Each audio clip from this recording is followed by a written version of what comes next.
এ জন্মে তার প্রেম লাভ কখনো সম্ভব নয়। বিক্রম যে শাখা ব্রজেন্দ্র নন্দন, ইহা আস্বাদনের দিক দিয়ে আমরা গৌরলীলাতে একটি ছোট্ট কাহিনী আস্বাদন করব। এই কাহিনীটা জানি আমরা সকলেও, পুনরুক্তি আপনারা সকলে জানি। মহাপ্রভু নবদ্বীপ লীলা শেষ করে দেন। যখন উনি কালনার উপর দিয়ে যাচ্ছিলেন, তখন আমাদের এই পঞ্চতত্ত্বের কীর্তনের মধ্যে যে একটি আস্বাদন করি গৌরীদাস, এই গৌরীদাসের ওখান থেকে, গৌরীদাস কিন্তু মহাপ্রভুর সময় কীর্তনিয়া নামে পরিচিত ছিল। ওখান থেকে যখন যাচ্ছিলেন, গৌরীদাস মহাপ্রভুর চরণে নিবেদন পূর্বক বলতে লাগলেন, গৌরহরি, তুমি নবদ্বীপে সকলের সকল বাঞ্ছা পূর্ণ করে এসেছ, আমাকে কিছু দেবে না? হ্যাঁ গৌরীদাস, তুমি বলো কি চাও, আমি যা চাইব তুমি দেবে তো? হ্যাঁ অবশ্যই দেব। সকলকেই যখন দিতে পেরেছি, তুমি বঞ্চিত কেন করবো বলো? গৌরহরি, তুমি আজকে যেমন করে, তখন ওনারা প্রসাদ পাচ্ছিলেন দুপুরে, ঠিক প্রসাদ পাওয়াচ্ছেন ঠিক ওই মুহূর্তে, আজকে যেমন করে তুমি প্রসাদ পাচ্ছ, আর আমি তোমাকে সাক্ষাৎ নিবেদন করছি প্রসাদ, আমি দিতেছি, আপনি গ্রহণ করছেন। এরকম ভাবে আমার হাত থেকে প্রতিদিন প্রসাদ পাবে, এইটুকু আমার মিনতি। গৌরহরি নিত্যানন্দ প্রভুকে নিয়ে যাচ্ছে, এখন ভক্তের কাছে বাধা পড়ে গেল। উনি বললেন, গৌরীদাস, তুমি বিগ্রহ প্রতিষ্ঠা করো। আপনারা দেখেছেন সে শ্রী বিগ্রহ। আমি সর্বপ্রথম এই শ্রী বিগ্রহ দেখতে যাই মুরারি মোহন দাস বাবাজি মহারাজের সঙ্গে। এমন কোনো পূজারী দেখি নাই ভারতবর্ষে, ওনার সঙ্গে বহু জায়গায় গেছি, এমন কোনো তীর্থে দেখি নাই যে মুরারি বাবাকে চেনেন না। এমন কোনো পূজারী, অচেনা পূজারী আমি দেখিনি। যাওয়ার সঙ্গে সঙ্গে উনি দরজা উন্মোচন করে দিলেন, উন্মুক্ত করে দিলেন। বাবা বিগ্রহ দিকে তাকাতে তাকাতে উনি প্রায় যখন নবদ্বীপ আসতেন, বহুবার গৌরাঙ্গ দর্শন করেছি ওনার সঙ্গে, বিগ্রহের দিকে তাকাতে তাকাতে উনি নয়ন জলে ভেসে যেতেন। কি চিন্তা করতেন শুধু উনি জানেন। বৃন্দাবনের বহু বিগ্রহ ওনার সঙ্গে দর্শন করেছি, সাক্ষাৎ দেখেছি। গৌরীদাস, তুমি প্রতিষ্ঠা করো। গৌরীদাস দুটি দারু বিগ্রহ প্রতিষ্ঠা করলেন। দারু বিগ্রহ তৈরি করলেন, প্রতিষ্ঠা নয়, তৈরি করলেন। নির্কাষ্ঠ নির্মিত দুটি শ্রী বিগ্রহ নির্মাণ করলেন। প্রাণ প্রতিষ্ঠা হবে। আচ্ছা বলুন তো, যে জগতের প্রাণ, তার প্রাণ প্রতিষ্ঠা কি করে হয়? যে জগতের প্রাণ, তার প্রাণ প্রতিষ্ঠা করবেন, এরকম ধৃষ্টতা কার আছে এই সংসারে? যেমন আমাদের শ্রী গুরুদেব বলতে, ওরে বৈষ্ণবের ইচ্ছাটাই তো সংকল্প রে। বৈষ্ণবের ইচ্ছা করে সেটাই সংকল্প। আবার নতুন করে সংকল্প কি রে? যেখানে বস্তু মেনেই আসছেন, নতুন করে আবার কিসের সংকল্প? তথাপিও করতে হচ্ছে। রান্না বান্না সব হয়ে গেছে, গোবিন্দের ভোগ লেগে গেছে, মহাপ্রভুকে সেবা দেবে। এখন আর একজন মহাপ্রভু নাই, দুজন নিত্যানন্দ, দুজন গৌর হরি, চারজনই বসে পড়েছে। ওই যে দারুব্রহ্ম বিগ্রহ ছিল, সেটি এখন আর অসল বিগ্রহ নাই, সচলে বসে পড়েছেন এই আমাদের মতো। গৌরীদাস প্রাণ ভরে প্রসাদ দিলেন, প্রাণ ভরে প্রসাদ পাওয়াই দিলেন, কিন্তু বিগ্রহ প্রতিষ্ঠা করতে, বিগ্রহ নির্মাণ করতে 29 দিন সময় ব্যয় হয়ে গেল। যাই হোক, এই 29 দিনের আরেকটি সৌভাগ্য লাভ হয়ে গেল। গৌরীদাসের ছোট ভাই ছিল সূর্যকান্ত দাস, তার দুটি কন্যা ছিল। তারা দেখল এমন সুযোগ আর পাবো কি না জানি না, এমন সুযোগ আর পৃথিবীতে কখনো পাবো কি না জানি না। এমন সুযোগ যদি কোনো মায়ের সৌভাগ্যে এসে যায়, সে সুযোগ কেউ অবহেলা করবেন না।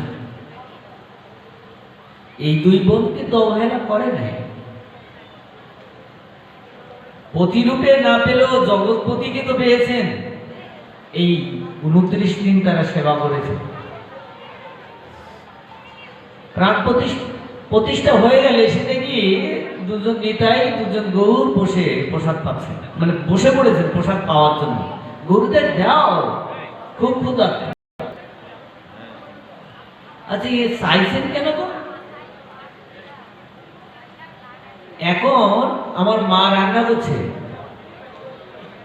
পরমাণু রান্না।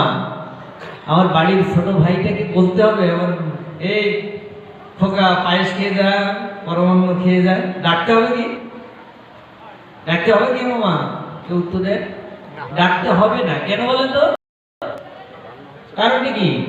ও কারণ কি আমার ভাইটা ডাকতে হবে না? কারণ কি? কারণ ওর সঙ্গে আমার মায়ের একটা সম্বন্ধ হয়ে আছে। ও জানে আমার মা যে পরমান্ন রান্না করছে না, এটা আর কারোর জন্য নয়, আমার সম্বন্ধ লয়ে ভজে কৃষ্ণ তারে নাহি ত্যাজে, আর সবে পরে অকারো। সম্বন্ধ চাই। শুধু বিগ্রহ প্রতিষ্ঠা করলাম, তার সঙ্গে কোনো সম্বন্ধ নাই। এখন আমরা গড়ার রাধা মাধব গাই। আমাদের রাধা মাধব, হে রাধা মাধব কুঞ্জ বিহারী, কে গেয়েছেন? অভয়চরণ গোস্বামী গেয়েছেন। ওনার বিগ্রহের নামই রাধা মাধব। উনি কি রাধা গোবিন্দ গাবেন নাকি? আমার শ্রী গুরুদেব, উনি বিগ্রহ প্রতিষ্ঠা করতেন রাধা মুরারি মোহন। আমাদের গুরুদেবের নাম রাধা মুরারি মোহন নয়, রাধা মুরারি মোহন দাস। উনি রাধা, শ্রী রাধা, রাধা মুরারি মোহন দাস শ্রী বিগ্রহ প্রতিষ্ঠা করে সেবা করতেন, তাই তার দাস। রাধা মুরারি মোহন দাসের সেবক তিনি। এটাই হচ্ছে সম্বন্ধ।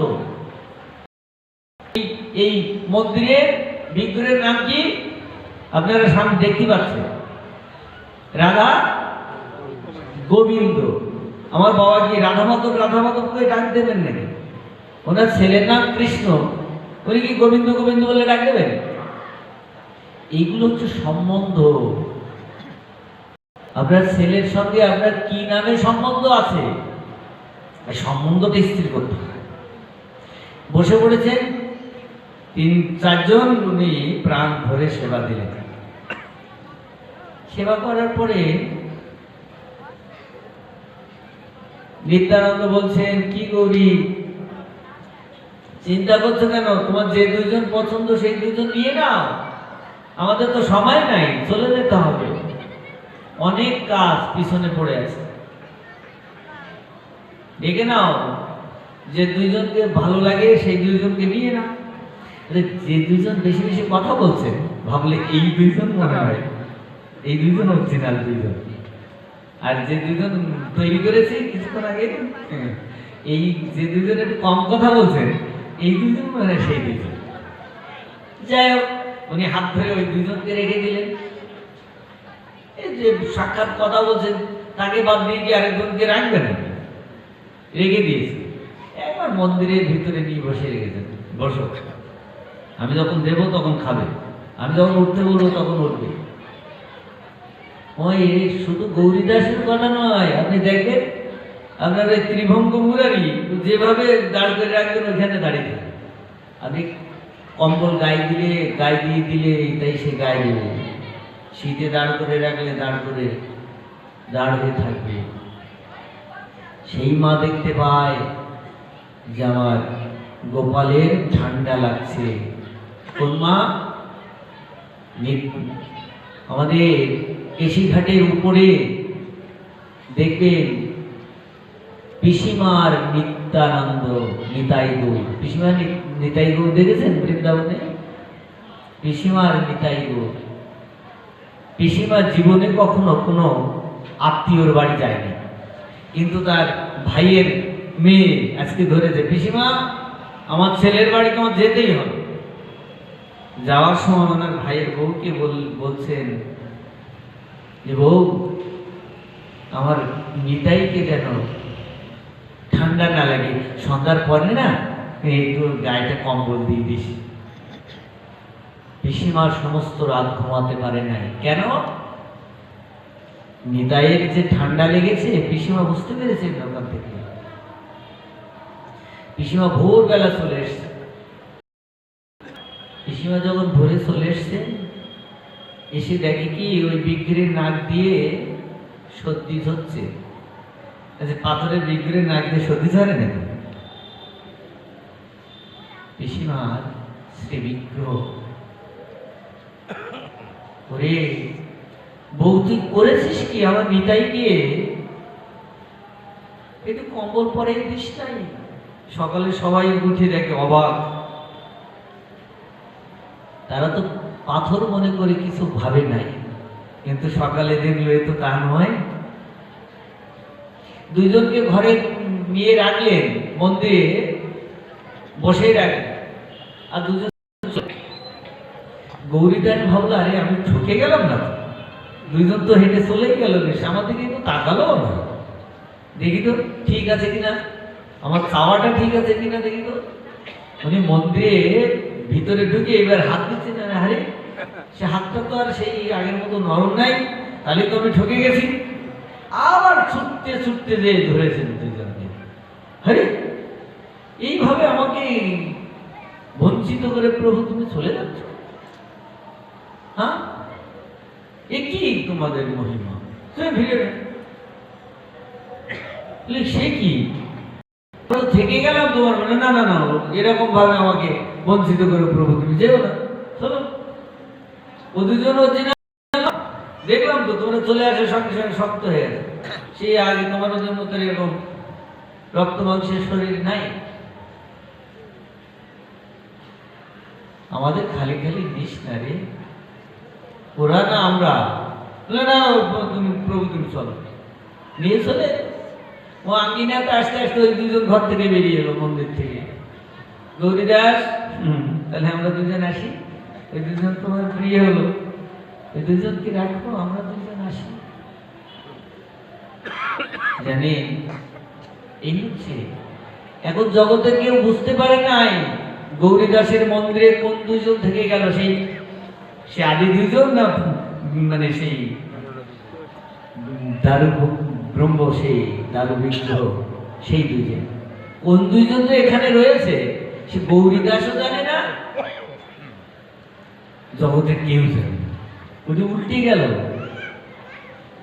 গৌরীদাস নিজেই বুঝতে পারে নাই কোন দুজন আমি তৈরি করেছিলাম আর কোন দুজন চলে গেল আমার মন্দির থেকে, বুঝতে পারে। এবার যখন যায় ওই দুটো কন্যা চলে এসছে, এসে বলে প্রভু তুমি সকলের সকল বাচ্চা পূর্ণ করে যাচ্ছ, আমাদের দুই বোনের বাঞ্ছা পূর্ণ করবে না?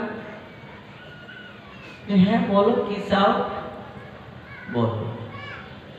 সবাই মনের মনের বাসনা পূর্ণ করলাম, তোমাদের কেন বঞ্চিত করবো, বলো কি চাই? বলে না, তোমাকে না আমি প্রতিরূপে চাই করবো। বলে দেখো, আমাতে আর নিতাইতে কোনো তফাৎ নাই। আমি অনেকটা কাজ বাকি। আমার দ্বিতীয় কলেবর এই শ্রী নিত্যানন্দ, একেই তোমাদের ক্ষতি করে দিলে আপত্তি আছে না? মানে নিত্যানন্দ প্রভু মানে গৌরঙ্গ দেহটা তো আপনারা জানেন তপ্ত কাঞ্চনের নেই, মানে সূর্যের সঙ্গে তুলনা করেছেন। সকালের সূর্য উঠলে যেমন মানে রং হয় না, গৌরের গায়ের রং তেমনি।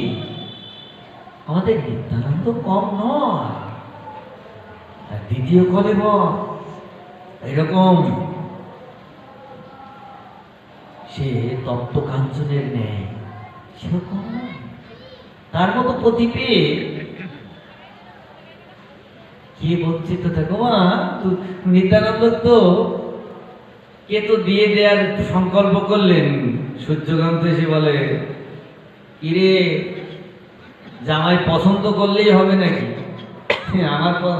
আমি তোমাদের মানুষ করেছি, আমার একটা পছন্দ আছে। গৌরীদাস বলে, ভাই এমন জামাই তুমি পাবে না গো, মেনে নাও। বলে না দাদা, এই পাগলকে জামাই রূপে মেনে নিয়ে গিয়ে আমি সেই সারা জীবন মেয়ে দুটো কি নিজে খেতে দেবো নাকি? আমি বিবাহ রাখবো, বিবাহ দিলাম কিন্তু সে জামাইয়ের সঙ্গে ঘর করতে পারবে না, সেরকম জামাই দিয়ে আমার কাজ নাই। এই পাগলের হাতে মেয়ে দিয়ে আমার কি লাভ দাদা? না গো, তুমি যেটা ভাবছো সেটা নয়। এরকম জামাই বহু সৌভাগ্যে মেলে। ছোট ভাই ইয়াও মেনে না। বলে না, এই জামার হাতে আমার মেয়ে দেয়। এখানে নামের মহিমা প্রকাশ করেছে। এক বিগ্রহ, দুটি বিগ্রহ আমরা সেবা করতে পারি। একটি শ্রী বিগ্রহ, আরেকটি হচ্ছে বর্ণাত্মক বিগ্রহ, নাম রূপ বিগ্রহ। শ্রী বিগ্রহ তো প্রতিষ্ঠা করলেন, এবার নাম বিগ্রহ প্রতিষ্ঠা করছে। জানি নিত্যানন্দ প্রভু বললেন, শ্বশুর মশাই মেয়েটা আমাকে জামাই বলে মেনে নিলে ভালো করতে, লাইক তুমি আমাকে শ্বশুর মশাই বলবো না। কিসে শ্বশুর? তোমাদের মেয়েই দিলাম না, কিসে শ্বশুর দেবেন না? না, গৌরীদাস বলে, ভাই ফিরিয়ে দিস না, এরকম জামাই পাওয়া যাবে না। ও পাগলটা এদিক ওদিক ঘুরে আর মাঝে মাঝে এসে বলে, শ্বশুরমশাই আমি কিন্তু এখন ভালো হয়ে চলছি, এখন দেরি হতো। সেরকম বঞ্চিত করে ফিরিয়ে দেয়। ও দেখতে দেখতে বড় মেয়েটার অসুখ করলো। অসুখ করলে অসুখ করার পরে সে মারা যাচ্ছে, সে সময় একবার আসছে, এখন তো মৃত্যুর সজ্জায় পড়েছে, যদি মেয়েটা আমাকে দিতেন, আমার মেয়ে মরে যাবে, তোমার মতো জামার হাতে আমি দেবো। তাহলে যেটা ভালো বোঝেন করেন, আপনার মেয়ে যখন আপনি দেবেন না, তো আমার কিছু করার তো নাই। আমার দুদিন পরে এসে দেখলো কি শ্মশানে নিয়ে চলে গেছে। শ্মশানে নিয়ে ওই কাঠ সাজানো হয়ে গেছে, চিতার কাঠ। চিতার গাছটা সাজানোর পরে ওর উপর শোয়াই দেবে। শোয়ানোর পরে আমাদের একটা বিধান বিধান আছে, স্নান টান করানো, তিলক তিলক করানো ইত্যাদি। ঠিক সেই সময় এসে হাজির। এই শ্বশুরমশাই এবার তো পড়েই দেবেন, এবার যদি আমাকে জামাই বলে স্বীকার করতেন, এখনো সময় আছে, দেহটা যতক্ষণ থাকে ততক্ষণ যদি আমাকে জামাই বলে স্বীকার করতেন। গৌরীদাস বলে, ভাই মেয়ে তো মরেই গেছে, এখন জামাই বলে মেনে নিতে তো অসুবিধাটা কি? কি অসুবিধা? আচ্ছা, মরে যাওয়ার পরে কিন্তু মানুষের একটু মানে বৈরাগ্য আসে, ভাব ফিরে গেছে। ভাবলে উনি তো পড়েই চলেই যাবে, শ্মশানে তো এসেই গেছে, আর কি করা। তো মাথা নাড়ে, মানে গৌরীদাসের দিকে মাথা নাড়ছে যে দাদা তুমি যেটা ভালো বোঝো সেটা করো। এখন বলে নিতাই বাবা তোমাকে মেয়েটা দিলাম, তুমি কি করবে? বলে আপনারা জামাই বলে স্বীকার করছেন নাকি সেটা আগে বলেন, যদি স্বীকার করেন তাহলে সেটা আমার দায়িত্ব, সহধর্মিনী তো আমার, তখন আমি দেখবো কি করি।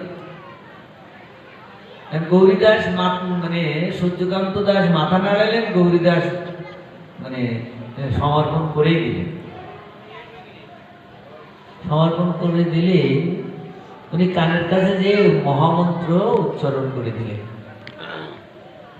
হরে কৃষ্ণ কৃষ্ণ কৃষ্ণ হরে হরে, হরে রাম রাম রাম হরে। দেবী উঠে বসলেন। আরে কি হলো? মনে হলো উনি ঘুমিয়েছিলেন। তোমার নিত্যানন্দকে দেখতে দেখতেই মানে ঘুম থেকে উঠেই দেখি নিত্যানন্দ প্রভু ওনার চরণে আত্মসমর্পণ করে দিলেন। ও কেন করে দিলেন? তার আগে তো ওই মৃত শরীরে সিঁদুর দেয়া হয়েছে। একসঙ্গে দুটো বিগ্রহ প্রতিষ্ঠা করেছিলেন। এই নাম বিগ্রহ এটিও সাধারণ নয়, এই দারু বিগ্রহ সাধারণ নয়। এখনো ঝলক দর্শন করেন, দেখেছেন? যারা কালনাতে গেছেন দেখবেন ঝলক দর্শন করেন। কেন? ও এটা মাঝে মাঝে চলে যায়, যে একটু ভালো খাবার টাবার মানে রান্না করে ডাক দেয়, তারপরে হাঁটে খুব করে কাছে, বয়স প্রায় শেষের দিকে, খুব কাছে। বাবা গোবিন্দে আমি খুব বিপদে আছি, গোবিন্দকে কত ডাকলাম, গোবিন্দ আমার ডাকে সাড়া দিল না, গোবিন্দ আমার ডাকে সাড়া দিল। খুব করে কাছে কেঁদে একেবারে চোখের জল একেবারে পরিপূর্ণ, বিশাল।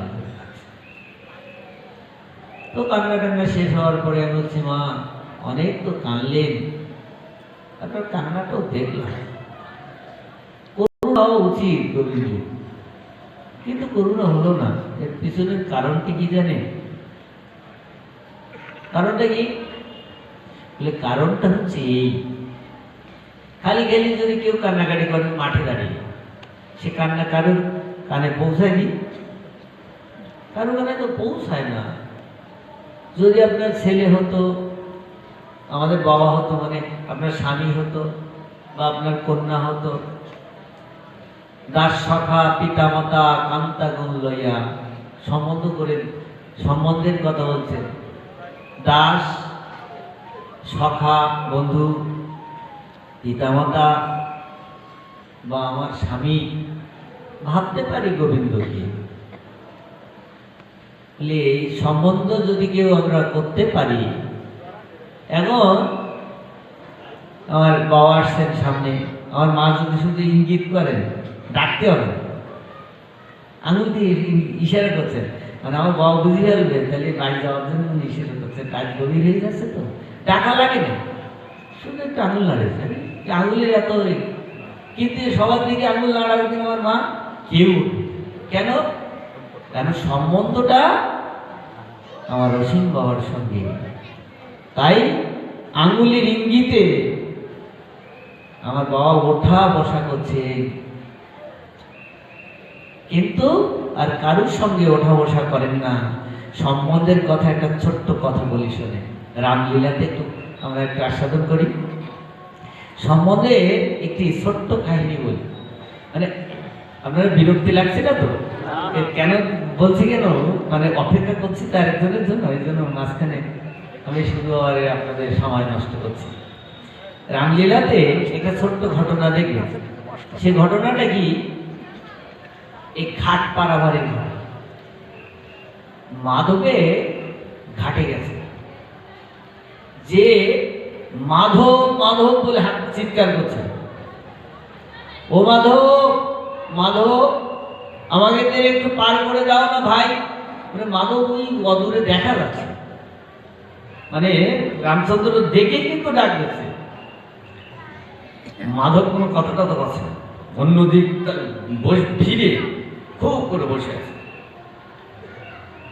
লক্ষণ রেগে গেছে, কি বেটা, ডাকতে ডাকতে কাছাকাছি এলাম, এখনো ডাকে সাড়া দেয় না। এটা তো মেরেই দেবে, এখনো বানটান তুলে একবার মাধব কাছে, ভাই বান দিয়ে তুমি আমাকে মারতে পারো, কিন্তু তুমি আমার কথাটা তো শুনবে। বলে আমরা এত ডাকছি, তুমি শুনতে পাচ্ছ না? বলে পাচ্ছি তো। বলে শোনো না কেন? বলে না শোনার পিছনে একটা কারণ আছে। বলে কি কারণটা সে শুনিনি আগে, তোমার ঘাটে পার হচ্ছে, তোমার কারণটাকে শুনি। বলে আপনারা তোমরা আমার ঘাটে পার হতে এসছো না? হ্যাঁ তা তো এসছে। বলে পার হতে আসার পরে বারবার যখন ডাকো, ঘাটের মাঝি যখন না শোনে, এরকম লাগে একবার দেখে না। ডাকার সঙ্গে সঙ্গে যদি ঘাটের মাঝি সাড়া না দেয়, কেমন লাগে বুঝতে পারছো তো? রামচন্দ্র ঘাটের একজন ঘাটের মালিক তো, ঘাটের মাঝি তো, হ্যাঁ ওনারা বুঝিয়ে দিচ্ছি, ডাকার সঙ্গে সঙ্গে সাড়া না দিলে আমাদেরও এরকম লাগে গো। হ্যাঁ, তুমি এই ঘাটে পার হতে এসছো, আমি সাড়া দিচ্ছি না বলে তোমার খারাপ লাগছে। তোমার ঘাটে যে আমরা কত ডাকাডাকি করি, যদি সাড়া না দাও আমাদেরও খারাপ লাগে গো। তাই ওনাকে বোঝাচ্ছি, হে রাম, তোমার ঘাটে গিয়ে যেন আমাকে অপেক্ষা না করতে হয়, না ডাকতেই যেন তুমি পার করে যাও। এই জন্য এই অভিনয়টা আমি করলাম। মাধব, আমাকে একটু, আমাদের একটু পার করে দাও না ভাই। পার তো করে দেব, কিন্তু পার করতে আমার ঘাটে একটা নিয়ম আছে। বলে তুমি সে চিন্তা করো না, যতই হোক আমরা বনে বনে ঘুরলেও আমরা রাজপুত্র তো, এখনো অবশিষ্ট কিছু করি আছে তোমাকে, তোমার ঘাটে দেওয়ার মতো, তোমাকে দেওয়ার মতো অবশিষ্ট কিছু করি আছে। তা তো ঠিক, কিন্তু আমি ওই সেই নিয়মের কথা বলছি না। কারণ কারণ করি আমি তোমার কাছ থেকে চাচ্ছি না। কেন জানো? করি চাচ্ছি না এই কারণে, কারণ সম ভাবাপূর্ণ কেউ কারোর কাছ থেকে, একজন ড্রাইভার আরেকজন ড্রাইভারের কাছ থেকে কিন্তু পয়সা নেয় না, ওই গাড়ি তুললি নেয় কি? তো তুমি এক ঘাটের মাঝি আর আমি এক ঘাটের মাঝি, আমরা তো আজকে আমি তোমার কাছে পয়সা নেব না, আমার ঘাটের জন্য আমি যাবো,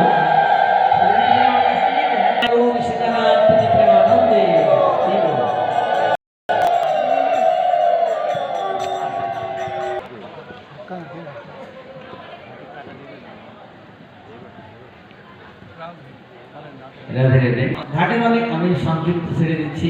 ঘাটে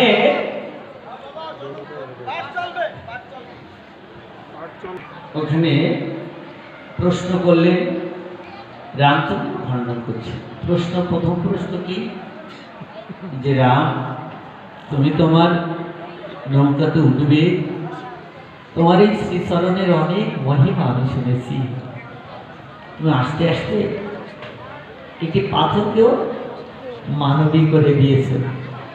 না জানি আমার এই নৌকায় পা লাগার সঙ্গে সঙ্গে আমার নৌকাটা যদি মানবী হয়ে যায়, আমি তো নৌকা চালিয়ে সংসার চলে, শেষে আমার গতি কি হবে? এই জন্য তোমার চরণ আমার নৌকাতে লাগতে দেব না। আসলে ভাবটা কিন্তু এই কারণেই হচ্ছে না, ভাবটা অন্য জায়গায়, কিন্তু অভিনয়টা এক জায়গায়। কেন? গোপীনাথ, হে রাম,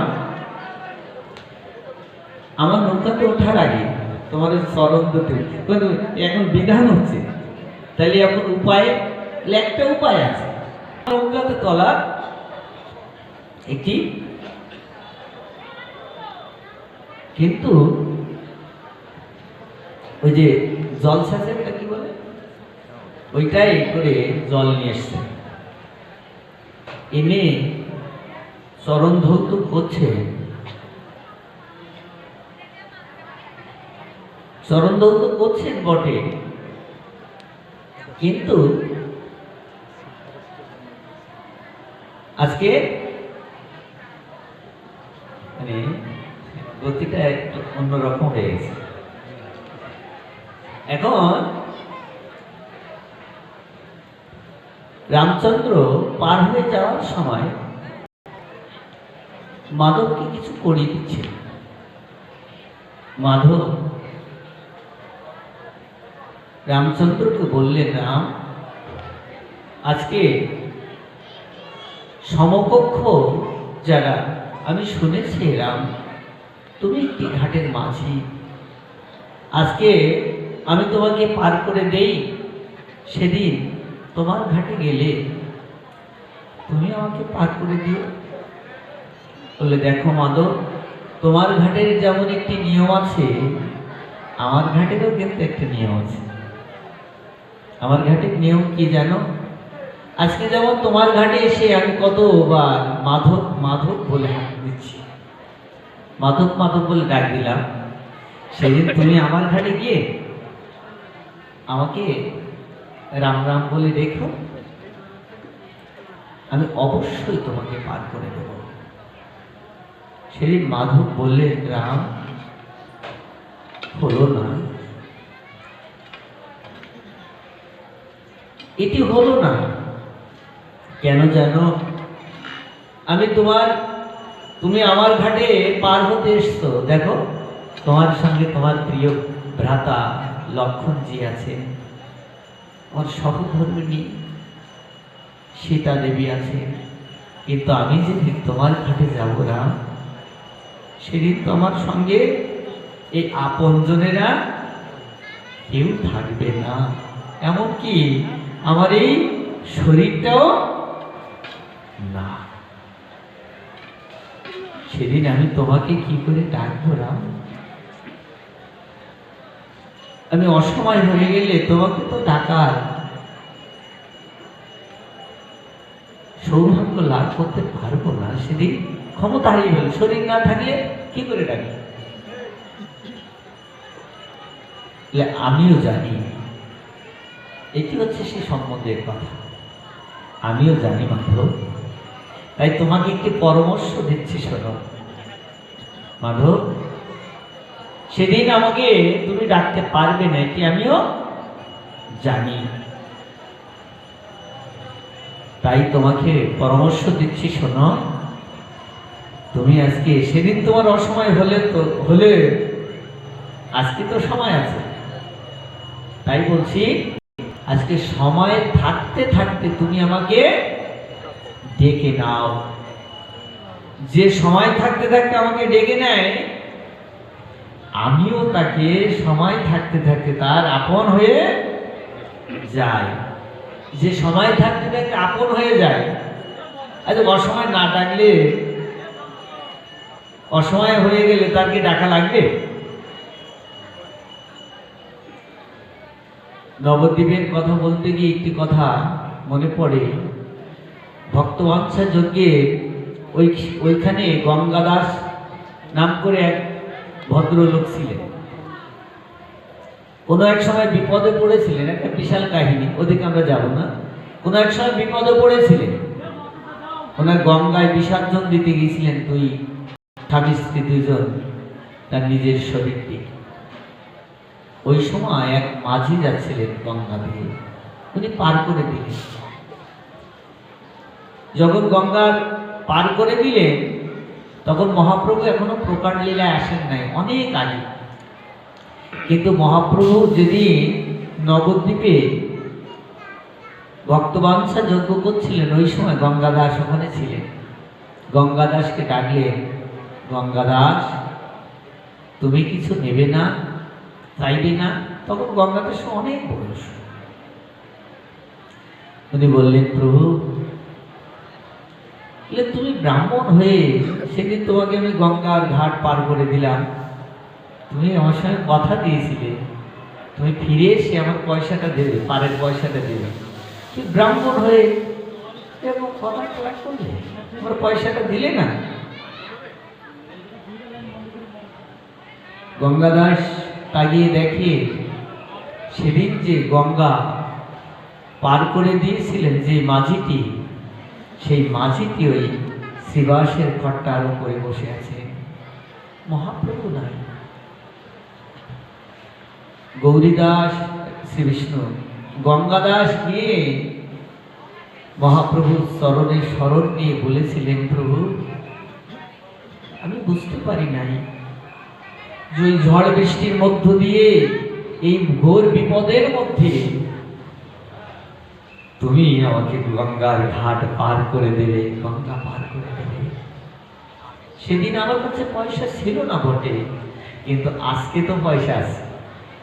ওনার দুই ছেলে ছিল, দুই পাশে বসে দুই ছেলেকে নিয়ে ওনার চরণে অর্পণ করে দিলেন যে প্রভু এই নিন দুটি পয়সা, দুটি কড়ি, এই দুটি কড়ি সঞ্চয় করেছি মাত্র, তোমার চরণে দিলাম। গৌরহরি ওই রকম বিপদের সময় যেন এদের এপারে না থাকতে হয়, তুমি পার করে দিও। তোমার শরণাগতি জনের ছাড়া এই সংসারে পার করার আর কেউ নাই। সারা জীবন শুধু বেমুখ হয়ে চলবো, আর লাস্টের দিনে যে গোবিন্দকে ডাকবো, সম্বন্ধ ছাড়া কেউ আমার কথা শুনবে? এই জন্য অভ্যাস করতে হবে। সম্বন্ধটা কেমন শুনে? মনে করুন এখন এক বৃদ্ধ বাবার সঙ্গে একটা যুবতী মায়ের বিবাহ দেবে, ওই যুবতী মা কি মেনে নেবেন? আর যদিও মেনে নেন, এই বৃদ্ধ বাবা কি সংসার করতে পারবেন? পারবেন কি? কেন? ইনিও তো ছেলে আর ওই মাটাও মেয়ে, সংসার করতে পারবেন না কেন? বলে পারবেন না এই কারণে, কারণ সময় নেয় না, সময়টি অতিক্রম হয়ে গেছে। ঠিক তেমনি এই ভজনেরও সময় চলে গেলে সংসার যেমন মানুষ করতে পারে না, ঠিক তেমনি ভজনের সময় চলে গেলে আর ভজন করা সম্ভব নয়। এই জন্য সময় থাকতে থাকতে সব কিছু করতে হবে। যাই হোক, আমি বসে বসে অনেকটা সময় আপনাদেরকে অতিক্রম করাচ্ছি। আমি নিজেও চঞ্চল হয়ে গেছি, কারণ যারা আমাদের নির্ধারিত যিনি আজকে আমাদের ভাগবত আস্বাদন দেবেন, সেই গোবিন্দ দাস বাবাজি নিয়ে হরিকথা আস্বাদন করব। জয় জয় শ্রী গুরু নিতাই গৌর সীতানাথ হরি।